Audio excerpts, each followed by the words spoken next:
Hindi biro maging isang magulang, nandyan ang puyat, pagod at sakripisyo araw-araw. Pero lahat ng iyon nawawala kapag nakikita mong malusog at masayang lumalaki ang ating mga anak. Samahan nyo kami ngayon mga tropa sa isang araw naming buhay bilang isang magulang. Mula sa pagpapabakuna ni Baby Mark, pag-aalaga hanggang sa mga simpleng sakripisyong ginagawa namin para sa kanyang kinabukasan. Tara, samahan nyo kami.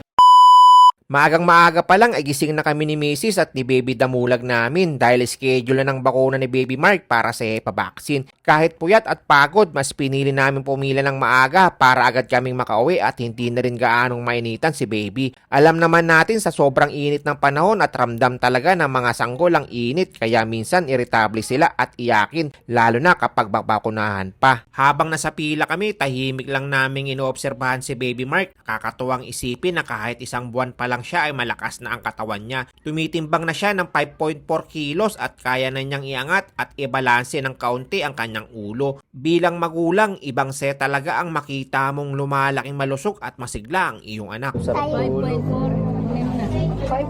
papa. 5.4. Isang buwan pa lang, Baby Mark. Lakas na. Oh, ismail, Baby Mark. Ismail.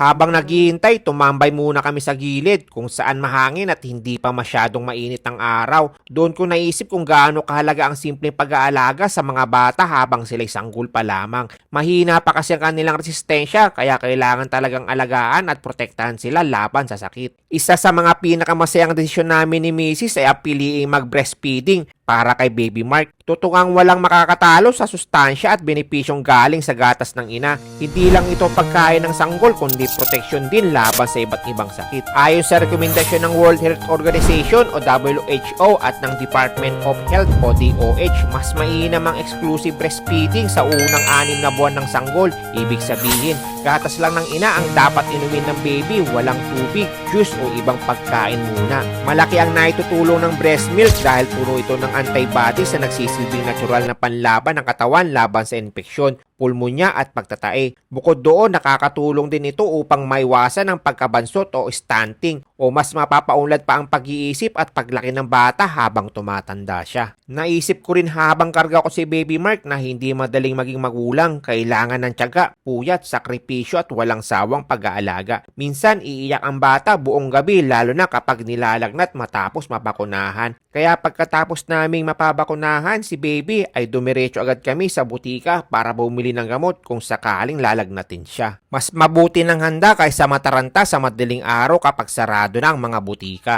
Bumili na rin kami ng vitamins namin ni Mrs. dahil alam namin panibagong puyatan na naman ito habang nag-aalaga kay Baby. Dumaan na rin kami sa grocery store para bumili ng pagkain at mga kailangan sa bahay. Siyempre, mas ganado rin kumain si Mrs. ngayon dahil nagpapasuso siya kay Baby Mark. Pagkatapos naming mamili, pinasakay ko na rin sila sa e-bike dahil marami na rin kaming dala. Pagdating sa bahay, agad nakatulog si Mrs. habang nakmahimbing namang nagpapahinga si Baby Mark. Habang napatingin